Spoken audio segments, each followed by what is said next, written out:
પુણ્ય કરવાનું, એક તક આપી. અને જે પણ થાય એમ તો રોજ આપણા હાથે એક પુણ્ય કાર્ય થવું જોઈએ. હું તો કહું, તમારા બાળકને પણ એવો નિયમ બનાવો. એનો જન્મદિવસ આવે, તમે પાર્ટી કરો, આનંદ કરો, મને કોઈ વાંધો નથી, ખૂબ કરો, આનંદ માણવામાં ક્યાં વાંધો. પણ એ દિવસે સવારે ઠાકોરજીનો રાજભોગ હવેલીમાં થવો જોઈએ, પલના થવા જોઈએ. અને જે પ્રસાદ આવે નિયમ બનાવો કે તમારું બાળક ત્યાં ઉભું રહી એના હાથે જેટલા વૈષ્ણવ આવ્યા હોય એમને કણિકા કણિકા આપે. આપતા શીખવાડો બાળકોને. જન્મ દિવસે તમે એને પ્રેઝન્ટ આપો વાંધો નહીં, પણ બીજા 500 રૂપિયા આપો. બેટા, આ કોઈ સત્કાર્યમાં તારા હાથે વાપરજા. આ તારો જન્મદિવસ છે, સાંજે આપણે બધાને બોલાવીશું, જમાડીશું, બધું જ બરાબર. પણ બેટા, એ બધાના પેટ ભરાયેલા છે. આ 500 રૂપિયા જેનું પેટ ખાલી હોય ને એને ખવડાવી. પુણ્ય કરવાની આદતો પાડો. નાના બાળકો પાસે કરાવડાવો. આપણે એમના નિમિત્તે કરીએ જુદી વાત, પણ એમના હાથે એમને જોડે રાખીએ, એમને સાથે રાખીએ. જન્મદિવસ હોય તો ઠાકોરજીને દંડવત કરવા તો જવું જ પડે. જે ઈશ્વરે આપણને જન્મ આપ્યો છે એનો આભાર નહીં માની આપણે. આજે બધા જ આવશે, બધા આનંદ કરશે, આપણા ઠાકોરજીનો નહીં. બેટા, એમ તો તું સેવામાં નથી આવતો, આજ તારો જન્મદિવસ છે ને, એમ કર, આજે સેવામાં તારા હાથે ધારી દીધા. ઠાકોરજીને આપણે નહીં આરોગાવાનું, આપણા ઘરે બિરાજે. અને આમ કરીને જ્યારે લઈ જશો ને, નાનપણમાં પરાણે કરાવેલા કામ પણ મોટા થઈને એના માટે જીવનની પ્રેરણા બની જતા હોય. જો કડીના જૂના બધા વૈષ્ણવને તમે તમારા વડીલોને યાદ કરો, જ્યારે બા, દાદા, બાપુજી આંગળી પકડીને ગોપાલલાલજીના મંદિરે લઈ જતા, ભલે તમે બીડી લેવા આવતા, પ્રસાદ લેવા આવતા, પણ એ નાનકડી બીડી આજે પણ ક્યાંક એના સ્વાદ આપણને ઠાકોરજી તરફ ખેંચીને લઈ જાય. ક્યાંક એ નાનકડી મિશ્રી, એ સમયે આપણે પ્રસાદ મિશ્રી માટે આવતા, પ્રસાદ માટે આવતા, પણ ખાધેલો પ્રસાદ ક્યારે નકામો નથી જતો. એનો ઓડકાર મોટા થઈને આવતો હોય. ક્યાંક તો એ પુકારતું હોય છે. અને મધુર સંસ્મરણો જે વડીલો સાથે તમારા છે, એ સંસ્મરણો એ તમને વૈષ્ણવ બનાવીને રાખ્યા છે. તમે કોઈ પાઠશાળામાં નતા ગયા, તમને કોઈ ભણાવવા નતું આવ્યું, તમને કોઈ સમજાવવા નતું આવ્યું, છતાંય તમે વૈષ્ણવ કેમ છો? અત્યારે જે 50-70 વર્ષના છે, જે 40-60 વર્ષના છે, તમે વૈષ્ણવ કેમ છો? તમને કોઈ ભણાવવા આવેલું ના, પણ તમે તમારા વડીલોના સંસ્કારોને જોઈને વૈષ્ણવ છો. તમારી એ મધુર સ્મૃતિઓ છે, તો શું એ મધુર સ્મૃતિઓ તમારા બાળકોને નહીં આપવાની? એ મોટા થઈને તમારા માટે શું યાદ કરશે? કે આંગળી પકડી અમને થિયેટરમાં લઈ જતા, બગીચામાં લઈ જતા. શું આજ યાદ રખાવાનું? લઈ જાવ એનો વાંધો નથી, પણ દાદા જયારે પણ જન્મદિવસ આવે ને, અમને હવેલી લઈ જાય, અમને વૈષ્ણવને પ્રસાદ વંટાવે. આ મધુર સ્મૃતિઓ એમને અંકિત કરો, જે મોટા થઈને એમના માટે જીવનની પ્રેરણા બનવાની. અહીંયા મહામના બન્યા છે, કોને ત્યાં પ્રભુ આવે? યશોદદાતી હતી યશોદા. કર્યું બધું જ પોતે હોય, પણ યશ બીજાને વાટી દે, એ જ યશોદા. બહુ અઘરું છે. આપણે કર્યું હોય અને કોઈ માઇકમાં બીજાનું નામ બોલે, બેઠા બેઠા ત્યાં જ આપણે હલી જઈએ. આણે તો કાંઈ નતું કર્યું. ઘણા લોકો કે તું તારે કર ને, હું બેઠો છું. પછી ખબર પડે કે આ તો બેઠો જ રહ્યો, અને એને કહ્યું તું બેઠો છું. એટલે ઘણા એવા બેઠા જ રહેવાના. યશ આપે. વૈષ્ણવના તો મુખમાં હંમેશા ઠાકોરજીની કૃપાથી થયો, પ્રભુએ કરાવડાવ્યો. અમે ક્યાં કરવાના? ઠાકોરજી કરાવડાવે. જે પોતાના જીવનની બધી સફળતાનો યશ ઠાકોરજીને આપે ને, એ જ યશોદા બની છે. અને પ્રભુ એના જ ઘરે આવે છે. વસ્તુ આપો સમજાય, પણ કરેલા કર્મનો યશ બીજાને વાટી દેવો એ બહુ મોટી વાત છે. એ બહુ મોટું દાન છે. મોટા મોટા મહાપુરુષો પણ નથી કરી શકતા. અને એ કોઈને આપવું. વૈષ્ણવ હંમેશા બીજાને આપે. ભગવતી વૈષ્ણવ, આ તો બધાનો સાથ હતો અને બધા જોડે હતા અને બધા આમ એટલે થયું, બાકી એમાં આપણાથી ક્યાં, એમ કરીને દીનતાપૂર્વકના વચનો બોલવા, આ વૈષ્ણવનો વિવેક.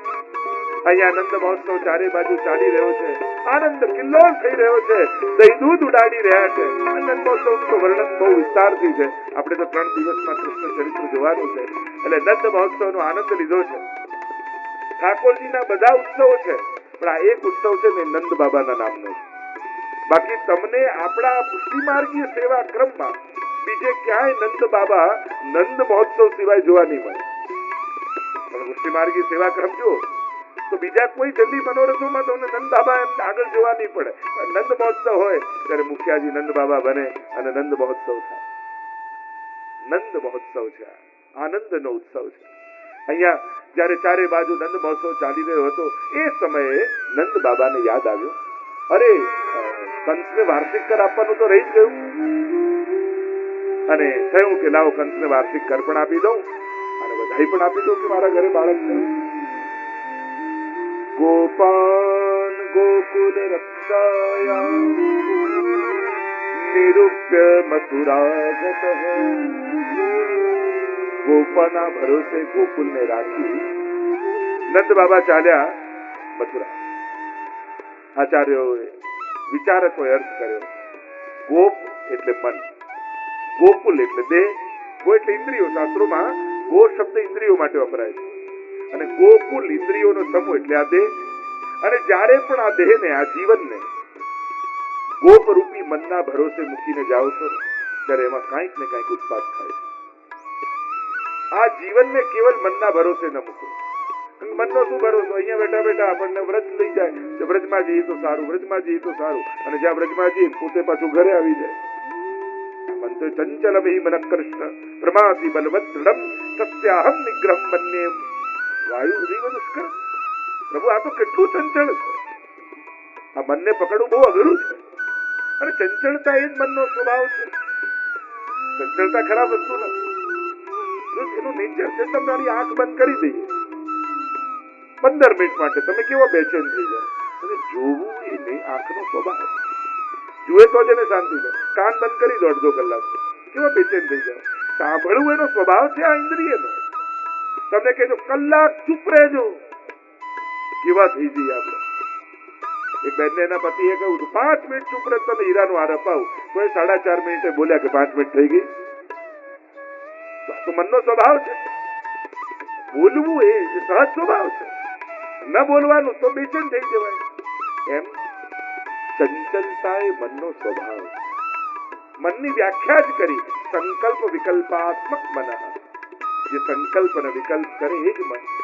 સ્થિર મન તો 2 જણાનું હોય, કાં કોઈ બહુ મોટા ડિપ્રેશનમાં હોય અને કાં કોઈ મહાયોગી હોય. ડિપ્રેશનમાં હોય ને એનું મન ચંચળ ના હોય, સ્થિર થઈ જાય, કાંઈ કરવું નથી, કાંઈ જવું નથી, સાવ મન પડી જાય. મન શાંત આવું 2 જણના હોય. ચંચળતા ખરાબ નથી, પણ એની દિશા ભગવાન તરફ ન હોવી એ ખરાબ. એની દિશા પુણ્ય અને સત્કર્મ તરફ ન હોવી એ ખરાબ. ગોપોના ભરોસે જ્યારે પણ, મનના ભરોસે જ્યારે પણ જીવનને છોડો ને, અને એટલે નિત્ય નિયમ કોને કહેવાય કે મન નથી છતાંય કરવું, એનું નામ નિત્ય નિયમ. તમે નિયમ લીધો કે 9 યમનાષ્ટક તો કરવાના જ. આજે તમારું જરાય મન નથી છતાંય નિયમ કઈ રીતે તોડાય? એટલે ક મને પણ કર્યું, એટલે કે જે મન કહેતું હતું એ તમે ન કર્યું. તમારો નિયમ, તમારા ગુરુએ જે આજ્ઞા કરી હતી એ તમે કર્યું, એટલે આજે મન હાર્યું ને તમે જીત્યા. અને જ્યારે જ્યારે મનને હરાવો છો ત્યારે આ જીવન જીતે છે, ત્યારે આત્મા જીતે છે. એટલે જ એને કહેવાય નિત્ય નિયમ. અહીંયા ગયા છે નંદ બાબા, કંસને બધાઈ આપી છે. કંસે બધાઈ આપી કે આ ઉંમરે તમને બાળક થયું, તમને ખૂબ બધાઈ. ત્યાંથી ગયા વસુદેવજીને મળવા માટે, અને વસુદેવજી પાસે ગયા ત્યારે વસુદેવજીએ કહ્યું કે બાબા, આ રીતે ગોકુલને એકલું મૂકીને તમે શા માટે આવ્યા? મને કંઈક ભય લાગી રહ્યો છે, કંઈક ઉત્પાત થશે, તમે જલ્દી પાછા જાઓ. અને અહીંયા કંસે મોકલેલી પૂતનાએ વ્રજમાં પ્રવેશ કર્યો. પૂતના પ્રવેશ કરે છે, સુંદરીનું રૂપ લઈને આવી છે. બાળકને મારવા માટે મોકલ્યું અને થયું કે ક્યાં એક બાળકને ગોતીશ, એમ કરું સ્તનમાં વિષ લગાવીને જાઉં અને જે બાળક આવે એને સ્તનપાન કરાવીને એના પ્રાણોનું કર્ષણ કરી લે અને બધા જ બાળકોને મારી નાખું જેટલા નવજાત હોય.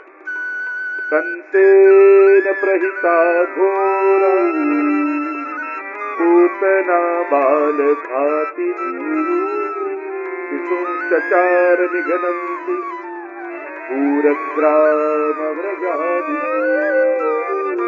કંસેન પ્રહિતા ઘોરા, કંસે મોકલેલી કેવી છે? ઘોરા, બાલ ઘાતી, બાળકોને મારનારી સુંદરીનું રૂપ લઈને આવી. મહાપ્રભુજી કહે અવિદ્યા રૂપ છે આ પૂતના.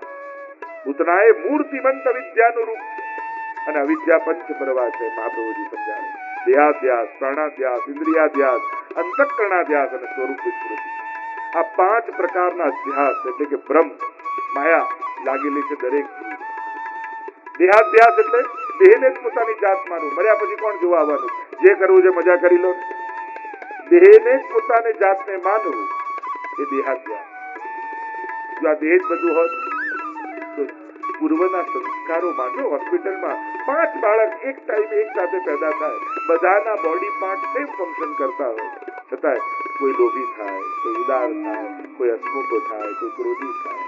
આ જુદી જુદી પ્રકૃતિ ક્યાંથી આવે છે? માણસ ભિન્ન ભિન્ન પ્રકૃતિ લઈને ક્યાંથી આવે છે? જેવા કૃતિ જેવા કર્મ એવી પ્રકૃતિ, જેવી પ્રકૃતિ એવા કર્મ, અને એ જ રીતે ઘટમાળ ચાલ્યા કરે છે. તમને લાલ જ રંગ ગમે તો પૂછે કે લાલ જ કેમ ગમે? તમને ગળ્યું જ ભાવે તો ગળ્યું જ કેમ ભાવે? તીખું કેમ નથી ભાવે? તમે શું રીઝન આપો? અરે મારો નેચર આ છે, મારો સ્વભાવ આ છે. જેની જેવી પ્રકૃતિ કર્મ પ્રમાણે માણસ પ્રકૃતિને ધારણ કરીને આવે છે. અને એટલે જ તમે નાના હો તો ત્યારે તમને શીખવાડે, જો બેટા આમ બેસવું, આમ બોલવું, આમ ખાવું. કોઈને શીખવાડવામાં આવે છે બેટા સુખ ઈચ્છવું ને દુઃખ નહીં ઈચ્છવાનું. કોઈને પ્રેક્ટિસ કરાવવી પડે છે. કેવી સહજ સુખ માટે કામના માણસને. અરે 1 મહિનાનું પણ બાળક હોય ને, એના હાથમાં ચાવી આપો ને તો મોઢામાં જ નાખે છે. કારણ કે એને મોઢાથી જ સુખ ખબર છે, અત્યારે બીજા કોઈ સુખ ખબર નથી. પણ એની ગતિ સુખ તરફ છે. સહજ માણસ કેવું સુખ શોધે છે. એને કઈ રીતે ખબર પડે છે કે સુખ શેમાં છે, સુખ કઈ રીતે પમાય, સુખ કોને કહેવાય? ક્યાં કે પૂર્વના સંસ્કારો લઈને આવ્યું. કેમ એને મરવાથી બીક લાગે છે? કારણ કે મરીને આવ્યું છે. એણે મરણનું દુઃખ અનુભવ્યું છે, એટલે જન્મેલું બાળક પણ મૃત્યુથી ડરે છે. ક્યાંક ભય છે એને, પણ એને સમજણ નથી, પણ ક્યાંક પૂર્વના સંસ્કારોનો અનુભવ એને છે. મરીને જન્મ્યું છે એટલે મરણથી ડરે. અહીં આવી ગયા દેહાધ્યાસ, પ્રાણાધ્યાસ. યોગીઓને પ્રાણાધ્યાસ હોય, એને એમ થાય કે બધું પ્રાણાયામથી જ ચાલે. ભૂલી જાય કે બાળક જન્મે તો એને શ્વાસ લેતા કોણ શીખવાડે? કોઈ આપણે પ્રેક્ટિસ કરાવી છે કે બેટા આમ શ્વાસ અંદર લે, પછી હવે બહાર કાઢ, હવે અંદર લે, હવે બહાર, બસ આવું કર્યા કર. આ રીતે પ્રેક્ટિસ કરાવવી પડે છે.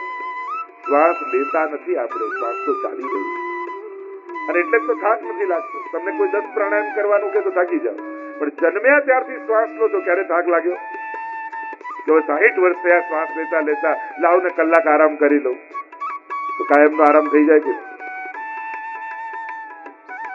તમને કોઈ 10 મિનિટ આને જુઓ તો થાકી જાઓ, પણ જન્મ્યા ત્યારથી જુઓ તો થાક નથી લાગતો. તમે જોતા નથી, તમને દેખાઈ રહ્યું. તમે તો 3 કલાક કથા સાંભળવાની છે, થાકી જાઓ, પણ જન્મ્યા ત્યારથી સંભળાય છે, થાક લાગે. આ તો થઈ રહ્યું છે. એટલે જ કે બધું ઈશ્વર કરાવે. લોકો એમ કે તો પાપ કરી તો પાપ ભગવાન ના કરાવે? ના, બધું ઈશ્વર કરાવે. એટલે કારમાં એન્જિનની જેમ ભગવાન, પણ સ્ટેરિંગ તો આપણા જ હાથમાં ભગવાન આપે. કર્મણ્યેવાધિકારસ્તે મા ફલેષુ કદાચન.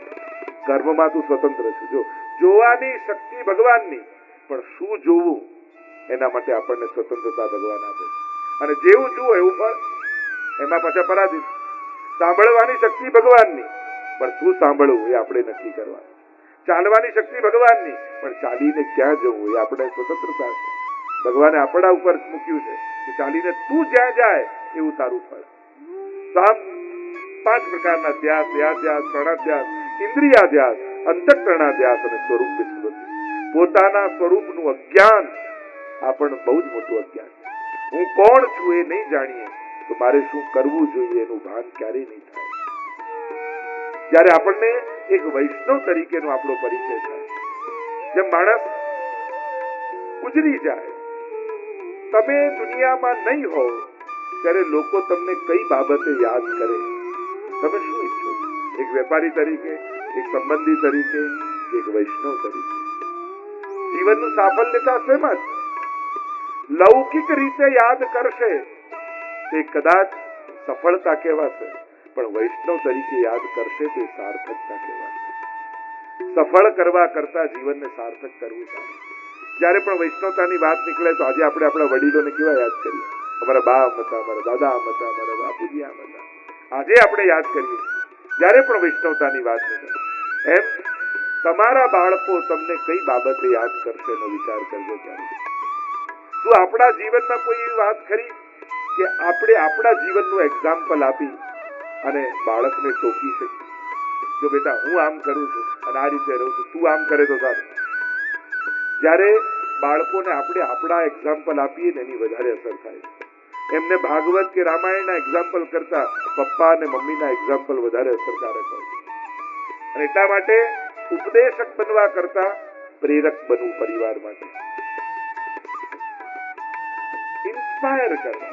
આપણે બધા એમને ઉપદેશ આપીએ છીએ પણ ઇન્સ્પિરેશન નથી આપી શકતા, કારણ કે ઇન્સ્પાયર કરવા માટે પોતે જીવવું પડતું હોય અને ઉપદેશ આપવા માટે ખાલી વાણીનો ઉપયોગ કરવો પડતો હોય. એટલા માટે ઇન્સ્પિરેશન કરો, ઇન્સ્પાયર કરો, બધા ઇન્સ્પિરેશન બનો, પ્રયાસ કરો. જીવન દુર્લભ છે અને આ જીવન એવું પ્રેરણામય બનીને જાય કે આપણને જોઈને આવતી પેઢી પણ જોડાય. અને લોકોને, બાળકોને હવે તમારી જૂની કથાઓમાં રસ નથી. ઘણી વાર છોકરાઓને સમજાવવા માટે, અરે હું શહેરમાં આવ્યો, 100 રૂપિયા ખિસ્સામાં હતા, પેલા દીકરો કે પપ્પા તમે આ 100 વાર કહી દીધું છે, અમે તો આમ મહેનત કરી, આમ સ્ટ્રગલ કરી. હવે આ બધા સ્ટોરીઓમાં તમારા બાળકોને કોઈ ઇન્ટરેસ્ટ નથી. ઉલટાના બાળકો એમ કે તમારા હાર્ડ લક હતા એમાં હું શું કરું, મારા સારા નસીબ છે તો મને મજા કરવા દો. એટલે હવે જૂની સ્ટોરીઓ કોઈ એમને અસર કરતી નથી. એટલે હવે તમે જીવીને જે ઇન્સ્પાયર કરી શકો, તમારું વર્તમાન અને એમનું ભવિષ્ય, આ બંને કઈ રીતે તમે ઉજળું બનાવી શકો એના માટેના પ્રયાસ કરવા જોઈએ. કારણ કે હવે કેવલ જૂના સમયમાં આવ્યું હતું, જે શીખવાડો ચલો ને હેરાન થાય તો શીખશે, હેરાન એમ કરી પરાણે હેરાન કરતા. હવે હેરાન થઈને કઈ શીખવાની જરૂર નથી. હવે તો વ્યવસ્થાઓ આપીને શીખવાડો, સુવિધાઓ આપીને શીખવાડો. આપણા મંદિરો, આપણી હવેલીઓ એવા થવા જોઈએ કે જ્યાં યુવાનો ને બાળકોને જવું ગમે. જો અડતો નહીં હો, જો આવતો નહીં હો, જતો નહીં, આમ કરું, દૂર જા, એટલું કર્યું આપણે કે એવા દૂર બાળકો ગયા કે હવે આવતા જ નથી. લોકો હવે પાછા ફરિયાદ કરવા, કોઈ બાળક આવતું નથી, હવે તે દૂર કર્યા છે, ક્યાંથી આવે? વાતાવરણ આપણું એવું બનાવો કે જેથી લોકો ઠાકોરજી પાસે આવતા થાય, ગુરુજનો પાસે બેસતા થાય, વાત કરતા થાય, દિલ ખોલીને વાત કરે. એવું એક ખાઈ આપણે કરી દીધી છે આપણા વૈષ્ણવો અને ગુરુજનોની વચ્ચે કે સંવાદ તૂટી જાય. જયારે હવે ઘેર ઘેર સુધી પહોંચવાનું થાય ત્યારે લાખો લોકો હવે જોડાઈ રહ્યા. સમય બદલાયો છે, સંજોગો બદલાયો છે. હવે અવસર છે તમારા ઘરમાં વૈષ્ણવ ધર્મ જીવતો રહે એના માટે તમારા શું પ્રયાસ છે? તમારા માથે બિરાજતા ઠાકોરજી તમારા ગયા પછી પણ તમારા ઘરે રહે એના માટે તમે શું કરી રહ્યા છો? તમે કઈ તૈયારી કરો છો? બિલકતના તો ભાગલા પાડી જાવ, આને આપીશું, આને આપીશું, પણ ઠાકોરજી ક્યાં પધરાવીશું એની તો શંકા આપણને રહે છે. વિચાર કરો. આ બધા ચિંતનના વિષયો છે. આપણે તો કૃષ્ણ ચરિત્રનું અવલોકન કરવાનું. પૂતના આવી અવિદ્યાનું રૂપ છે, સુંદરીનું રૂપ લઈને આવી. જો આ કલયુગમાં છે ને, છેતરનારાઓ અપશબ્દો બોલતા બોલતા નહીં આવે, શ્લોકો બોલતા બોલતા જ આવે. એટલે કલયુગમાં પાખંડ પ્રચુરે લોકે કૃષ્ણેવ ગતિર્મમ. લોકો આમ મોટા મોટા ફોટાઓ, મોટા મોટા ભીડ, મોટા મોટા પ્રદર્શન એમ કરી તમને ઇમ્પ્રેસ કરવાની કોશિશ કરે. અને જે ગુરુ તમને ઇન્સ્પાયર નહીં પણ ઇમ્પ્રેસ કરવાની કોશિશ કરે એનાથી ચેતી ગઈ. પ્રભાવિત કરવાની કોશિશ ન કરો, પ્રેરિત કરવાની કોશિશ કરો. એના જીવનમાં કેમ કરીને ભગવાન પ્રવેશ કરે એનો પ્રયાસ કરવો જોઈએ. ભગવાનને ભૂલીને મારું નામ જપવાની કોશિશ કરે, આ તો ગુરુના જીવનની વિફલતા છે. જો ભક્ત ભગવાનને ભૂલી જાય ને કેવળ એને યાદ રાખે તો વિફલતા થઈ. ગુરુ દીવાર ન બનવો જોઈએ, દ્વાર બનવો જોઈએ. દ્વાર ખોલીને ભગવાન સુધી પહોંચાડે. કહી સોંપત શ્રી ગોવર્ધન નાથે.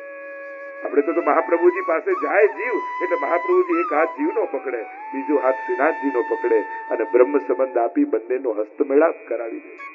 અહીંયા તો પહેલા જ તમને ઠાકોરજી પધરાવવામાં આવે એટલે સેવા કર, ઠાકોરજીને પધરાવો. અને સીધો સાધો ધર્મશાસ્ત્રોએ માર્ગ બતાવ્યો છે. પ્રભુની ભક્તિ કરો ને એના દ્વારા આપણું કલ્યાણ છે. પણ આ બધા શોર્ટકટો ગોતવા જાઓ છો ને, રસ્તો એમાં જ લાંબો થઈ જાય છે. ઈશ્વર ભક્તિ દ્વારા જ આપણું કલ્યાણ છે. આ સીધી સાદી વાત મહાપ્રભુજીની સમજાઈ જાય તો કોઈ વાંધો નથી. પણ ત્યાં કંકુ નીકળે છે, ત્યાં ભભૂત નીકળે છે, નાના આશીર્વાદ લઈ આવું, ત્યાં ચડાઈ આવું, ના કરી આવું, આ બધા જો ભટકતા રહ્યા તો જીવન ભટકી જશે. ઈશ્વર શાસ્ત્રને વાંચો ને, ગીતાજી ભાગવતજીને વાંચો તો સાવ સહેલું. પણ ગ્રંથોને નહીં વાંચો ને ધર્મ સમજવા જશો ને તો ધર્મ બહુ અઘરો લાગે. કારણ કે શાસ્ત્ર પ્રમાણે ધર્મ સમજવાની કોશિશ આપણે ન કરી, પ્રમાણિત ઓથેન્ટિક પર્સન પાસેથી ધર્મનું જ્ઞાન ન લીધું એટલે ધર્મ એને અઘરો કરી નાખી દીધો. અને જો અંધશ્રદ્ધામાં પડ્યા આ કલિયુગમાં આપણે ફરિયાદ કરી કે પેલા છેતરી ગયા, બધું છેતરાયો તો છેતરી ગયા. આપણા મનમાં કોઈ લાલચ હતી ત્યારે કોઈને મોકો મળ્યો ને, ત્યારે કોઈને અવસર મળ્યો ને. મહાપ્રભુજી કે મારા ઠાકોરજી પાસે કાંઈ માંગવા આવતા નથી, કારણ કે એને બધી ખબર છે તમારા કલ્યાણનું જે હશે એ માંગવાની જરૂર જ નથી. ઠાકોરજી હાથ લાંબો કરીને આપી જ દેવાનો. પણ એક વાત ચોક્કસ છે, ઠાકોરજી આપે એનો સ્વભાવ એવો છે કે કોઈને ખબર પડવા દેતો નથી. માણસ આપે તો આખા ગામને કે, ભગવાન આપે તો કોઈને ખબર. અરે સુદામાને આટલું આટલું આપ્યું, આપણે તેમ કહીએ કે એક હાથ આપે તો બીજા હાથને ખબર ન પડવી જોઈએ. ભગવાન તો એ રીતે આપે કે લેનારને ખબર ન પડે કે ભગવાને આપ્યું. એ રીતે પ્રભુ તો આપે છે. કુબેરનો વૈભવ સુદામાને ભરી દીધો, પણ સુદામાને ખબર ન પડવા દીધી કે મેં શું આપ્યું. સુદામા તો રાજી થતો જાય છે કે મારા તાંદુલ ઠાકોરજી આરોગ્યા, પણ એના બદલામાં એને શું આપ્યું છે ખબર ન પડે. આ તો એટલે લોકો કે ભગવાન હોય તો દેખાય નહીં.